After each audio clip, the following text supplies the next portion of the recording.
Bienvenue sur Âme de Leader, le podcast conçu spécialement pour toi, femme entrepreneur, dirigeante ou décisionnaire, qui aspire à transformer ton potentiel en succès retentissant. Chaque semaine, je t'invite à plonger avec moi dans des sujets clés tels que le développement personnel, les secrets de la réussite, l'art de l'équilibre entre vie professionnelle et personnelle et les stratégies efficaces pour relever les défis uniques auxquels nous, femmes leaders, sommes confrontées. Ensemble, engageons-nous dans des échanges inspirants, émaillés de conseils pratiques et ce petit plus motivant essentiel pour te propulser vers l'excellence, tant dans ta carrière que dans ta vie personnelle. Je suis Laetitia, coach dédiée aux femmes entrepreneurs et dirigeantes et cofondatrice du réseau Elle pour femmes en affaires. Ma vocation, t'accompagner dans la libération de tes blocages, te guider vers l'exploitation de ton plein potentiel sans limite et t'aider à concrétiser la vie et l'entreprise de tes rêves. Ensemble, bâtissons ton chemin vers le succès. Bienvenue dans ce voyage inspirant. Bienvenue sur Âme de Leader.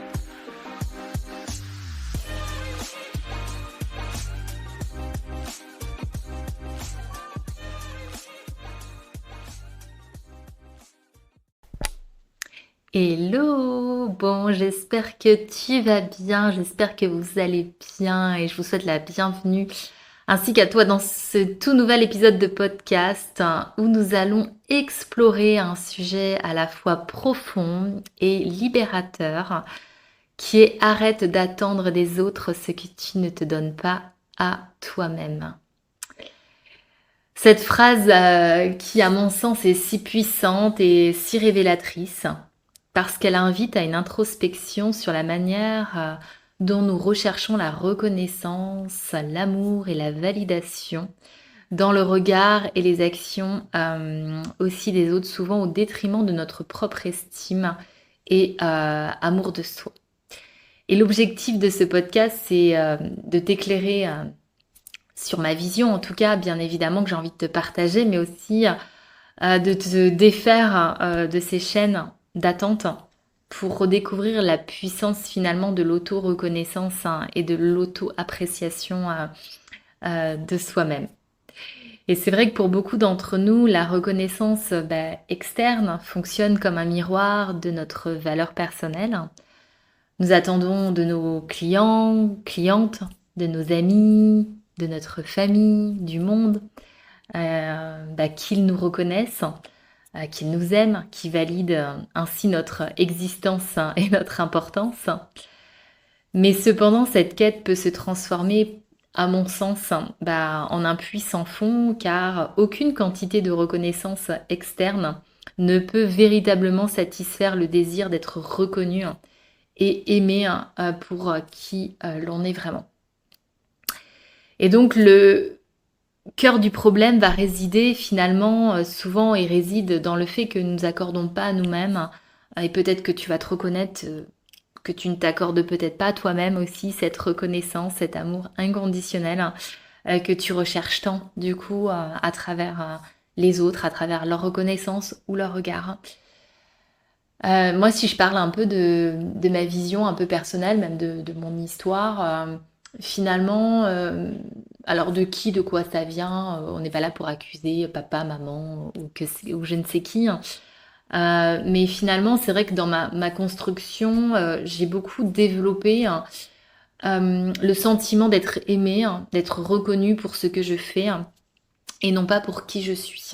Donc finalement, ça a toujours été en fait une grande frustration parce que j'avais le sentiment de devoir toujours faire des actions, toujours passer à l'action pour pouvoir avoir le sentiment d'être aimée, d'être reconnue. Sauf que ça, c'était dans ma vision, dans mon spectre qui était complètement erroné, puisque les autres n'attendaient pas forcément de moi que je passe encore plus à l'action pour me donner plus d'amour ou plus de reconnaissance.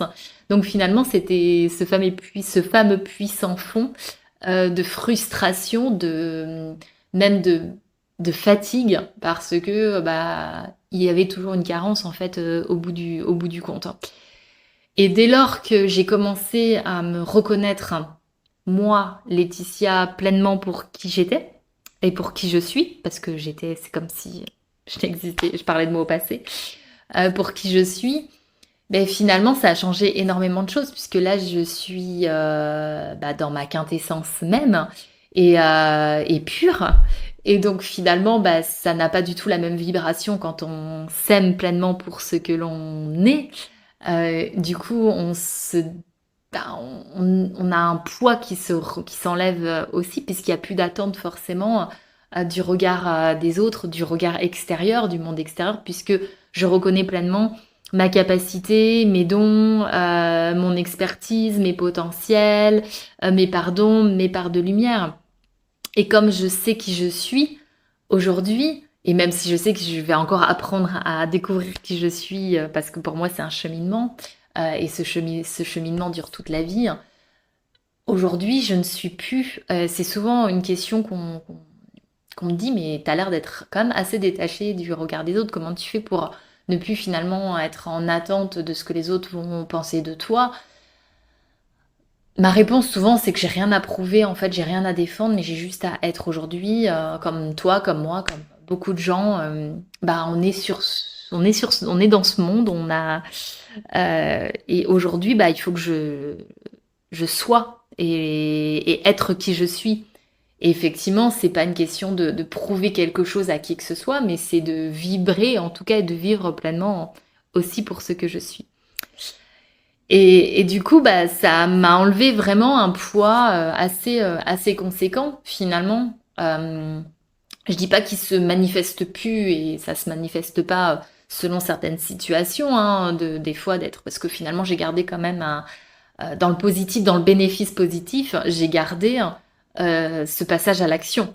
J'ai cette capacité aujourd'hui de passer à l'action, d'être très dynamique dans mes actions, de mettre en place plusieurs projets, d'avoir plusieurs projets à la fois, etc. Donc finalement, ça a développé chez moi des compétences. Et ça, c'est ce que j'appelle un bénéfice secondaire et à la fois positif. Donc tout n'est pas forcément à la poubelle, mais c'est se dire finalement qu'est-ce que ça a développé chez moi, qu'est-ce que c'est venu challenger aussi, hein. Et c'est ce que un petit peu j'ai envie de t'inviter à, c'est sur quoi j'ai envie de t'inviter à réfléchir. En tout cas, si tu te questionnes sur ce besoin insatiable de reconnaissance, tout comme cette peur du regard de l'autre, hein, ou ce besoin d'être reconnu à travers le regard des autres. On va plutôt parler de ça, ce besoin d'être reconnu à travers le regard des autres. Et ça peut générer une peur justement de les décevoir, dès lors que tu as le sentiment de ne pas être suffisamment reconnu. Je sais pas si tu me suis. Mais en tout cas, c'est un petit peu l'objectif de de ce podcast, hein. Et quand je parle de reconnaissance, bien évidemment, je parle d'un désir de reconnaissance qui est non assumé. Tu veux être reconnu à la fois, mais est-ce que tu veux une reconnaissance qui est liée à une reconnaissance de l'ego, donc c'est-à-dire ce besoin d'être aimé, d'être adulé par les autres, ou est-ce qu'on parle d'une reconnaissance qui est assumée? Et là, c'est autre chose, c'est un besoin de reconnaissance, ou en tout cas une envie d'être reconnu, mais parce que tu reconnais et tu te sens légitime et à ta place, c'est-à-dire que tu te reconnais pour les bonnes raisons, parce que tu sais qui tu es, parce que tu reconnais tes dons, ton expertise, tes capacités, tes compétences, tes facilités. Et là, tu es dans la reconnaissance plus du leadership qui est à la fois incarné, accepté et assumé. Et c'est pas la même chose en fait. Et là, quand je parle de ça, il n'y a pas de prétention parce que c'est pareil, on pourrait se dire, là, ça vient faire naître aussi, te challenger sur d'autres choses. Oui, mais je suis qui pour dire que j'ai des compétences, que je suis légitime, etc. Là où on m'a toujours un petit peu invité à être dans l'ombre ou à rester dans ma petitesse. Donc là où je veux te mettre, en tout cas, là où je veux mettre ton attention, c'est vraiment sur cette reconnaissance euh, et ce besoin d'être aimé. Je fais les actions, je fais des choses parce que j'ai besoin d'être aimé et j'ai besoin d'être adulé. Et là, pour moi, c'est une forme un peu même de manipulation. Parce que dès lors que je pose des actions dans la matière, dans ma vie, dans mon business, parce que je vais avoir le sentiment que le regard des autres va s'ouvrir dans ma direction et que à ce moment-là, on va m'aimer, on va me choyer, on va m'aduler. Là, pour moi, il y a quelque chose qui n'est pas sain. Et qui a quelque chose peut-être d'aller, voilà, aller travailler, hein. Et c'est OK, hein, j'ai envie de dire, bien évidemment. C'est complètement OK. Comme je te disais tout à l'heure, on a tous une vie, un parcours, des expériences qui nous amènent à développer des comportements, des attitudes et une posture, voilà.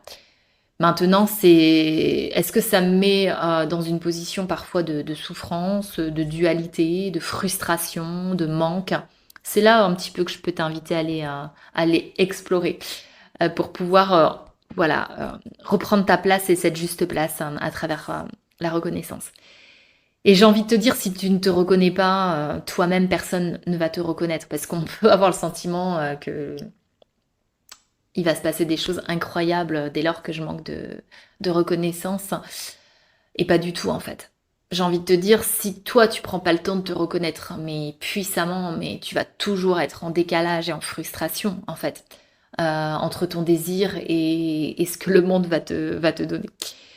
Et souvent, bah, quand tu veux de la transformation, comme beaucoup de mes clientes, mais que du coup, tu n'es pas dans cette incarnation, tu ne reconnais pas qui tu es pleinement et tu ne te regardes pas avec ces lunettes de reconnaissance, bah, du coup, tu vas créer de la frustration en toi et puis même à travers même toutes tes actions.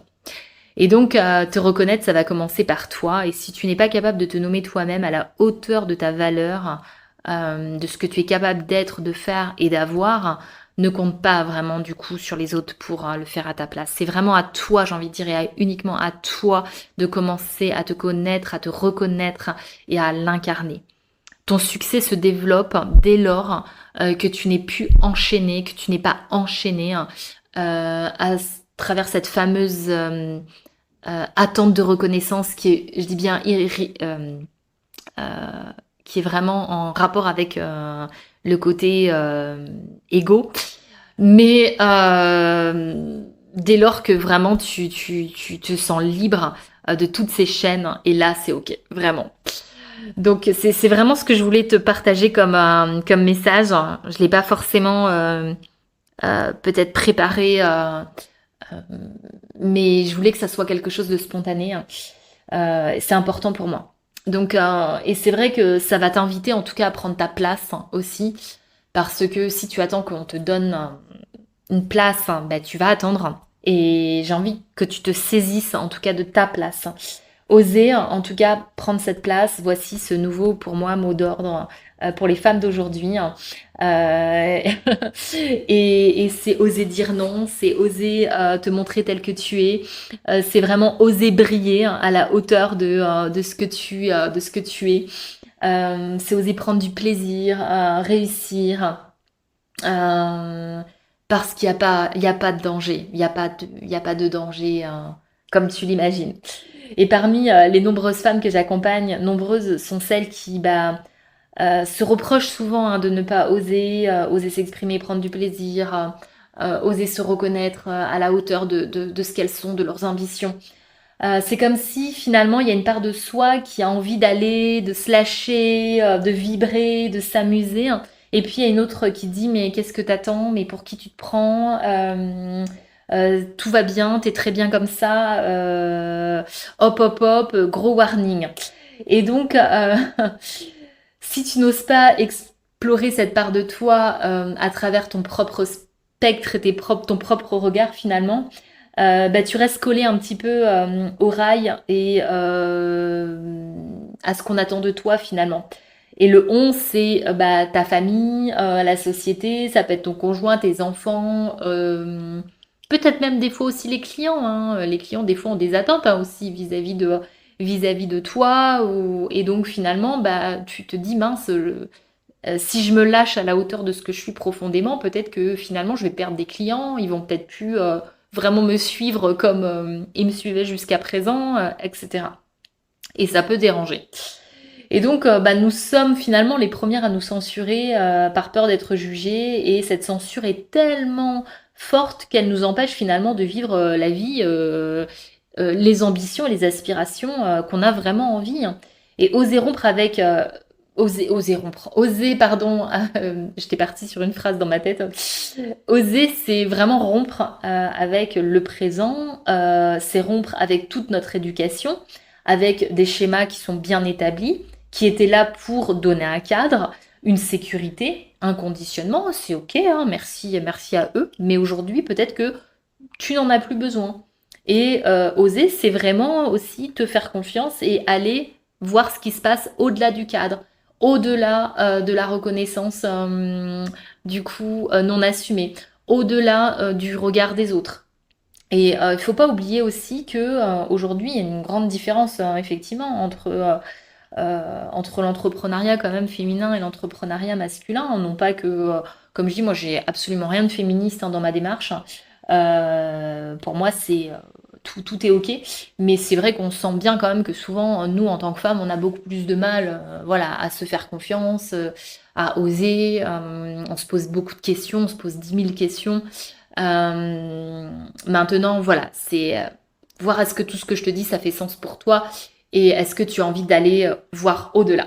Et donc, l'enjeu, c'est vraiment d'être fidèle à toi-même avant tout, hein. Les femmes, aujourd'hui, toi, moi, et toutes celles qui écouteront le podcast ou qui rejoindront en tout cas la communauté âme de leader, peuvent être encore souvent coincées dans des représentations et on ne s'autorise pas à dire non, de peur de ne pas être une bonne mère, une bonne épouse, une bonne coach, une bonne thérapeute. Et oser dire non, ça déclenche aussi parfois beaucoup de questionnements. Mais est-ce qu'on m'aimera toujours? Est-ce que j'ai le droit de dire non sans être rejetée, marginalisée, regardée comme la mauvaise personne, etc. Et donc, du coup, finalement, mais qu'est-ce que c'est puissant, qu'est-ce que c'est libérateur? Et ce droit finalement et ce détachement que tu te donnes, ce pouvoir finalement va t'inciter à reprendre les rênes de ta vie, les rênes de ton business, à affirmer tes choix, affirmer ta singularité, à savoir ce qui est bon ou pas hein, aussi pour toi et à mettre en mots et mettre le mot finalement sur ta valeur, sur la valeur de ta vie, sur la valeur de tes actes, sur la valeur de tes paroles. Et ça va te recentrer puissamment sur ta puissance. Voilà, puissamment sur ta puissance. Et il s'agit vraiment de transformer le non-vécu comme une énergie négative en une affirmation vraiment positive de toi-même. Et pour moi, ça a de la valeur de fou. Et finalement, c'est ce que je dis, c'est reprendre un peu son lead et être dans sa queenitude. Et quand je parle de queenitude, hein, bien évidemment, c'est, comme j'aime l'appeler, ce n'est pas un acte d'ego ou une quête de supériorité. Hein. C'est un engagement profond envers toi-même. C'est une reconnaissance puissante de ta valeur à travers toutes les dimensions de ton être. Cela signifie d'apprendre à apprécier la femme que tu es dans toute sa complexité, ses parts d'ombre, ses parts de lumière, et on s'en fout des autres, au-delà de ce que pensent les autres. C'est reconnaître pleinement aussi tes compétences, les mettre au service du monde, non pas pour chercher une validation, mais parce que c'est l'expression la plus authentique de qui tu es. Ce que je dis souvent, et quand je disais tout à l'heure, on s'en fout des autres, enfin à l'instant, c'est que ce sont pas les autres qui vont payer tes factures, c'est pas les autres qui remplissent ton frigo, c'est pas les autres qui payent tes charges, c'est pas les autres qui sont dans ton business aujourd'hui, au cœur de ton business et qui doivent trouver des clients, gérer les problématiques que tu pourrais rencontrer, que pourrait justement être l'entrepreneuriat. Donc tout ça, c'est vraiment important que je te le dise pour que tu en prennes conscience et que tu t'en rendes compte en fait. Parce que souvent tu donnes de la valeur et tu remets ta puissance dans les mains des autres. Là où finalement, limite, tu mets le poids de ta vie dans leurs mains à travers ce besoin insatiable de reconnaissance ou à travers justement cette reconnaissance derrière leur regard. Alors qu'au fond, c'est tellement erroné hein, et, euh, et c'est une perte aussi d'énergie, une perte de puissance vraiment. Donc finalement, comment on va changer ce cap-là? Comment on peut passer de la reconnaissance externe de soi, un amour et une acceptation inconditionnelle de toi te dire qu'il y a vraiment une méthode, clé en main, des clés vraiment à appliquer qui vont faire que tu vas shifter complètement. Pour moi, ça serait un peu du bullshit. Et pour moi, c'est vraiment un voyage intérieur. C'est de prendre le temps, jour après jour, de reconnaître ta valeur, de vraiment, mais quand je dis la reconnaître, c'est la mettre sur un piédestal, de célébrer chaque jour tes réussites, d'apprendre de tes échecs, d'accepter pleinement celle que tu es sans jugement, de t'autoriser à sortir de ta zone de confort, d'expérimenter les objectifs, les ambitions, les désirs que tu as. Et peu importe le temps que ça prendra, peu importe parfois les fois où tu vas tomber, mais tu vas te relever. C'est ok en fait. Mais tu as besoin d'expérimenter tout ça, tu as besoin de vivre ce voyage, tu as besoin de le ressentir dans tes tripes en fait.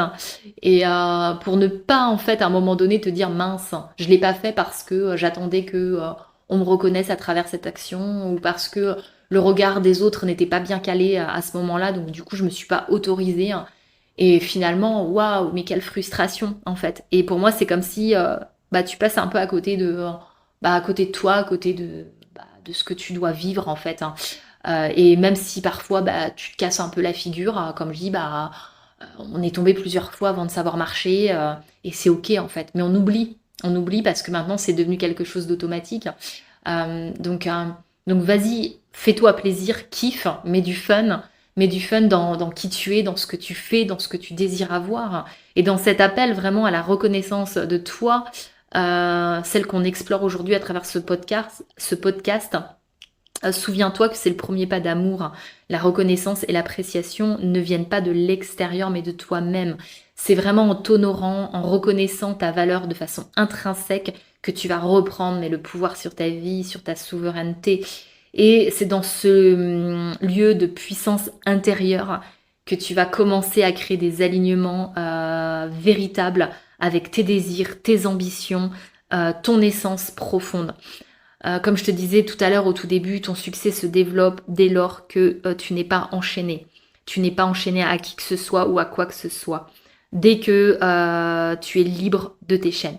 Et donc, je t'invite vraiment à commencer, mais dès aujourd'hui, à t'offrir cet amour, cette reconnaissance que tu attends tant des autres, à être douce avec toi-même, à reconnaître cette magnifience qui est la tienne, et de te rappeler chaque pas vers cette reconnaissance est un pas vers ta vie, vers un business, mais beaucoup plus authentique, beaucoup plus épanoui et beaucoup plus aligné. Voilà, écoute, j'espère que ce podcast, en tout cas, t'aura plu, aura vibré en toi. N'hésite vraiment pas à me partager aussi tes réflexions, tes expériences, tes réussites et ton voyage peut-être même vers l'auto-reconnaissance. Je serai vraiment très heureuse de te lire et de pouvoir te répondre. À très bientôt, en tout cas, pour un nouvel épisode.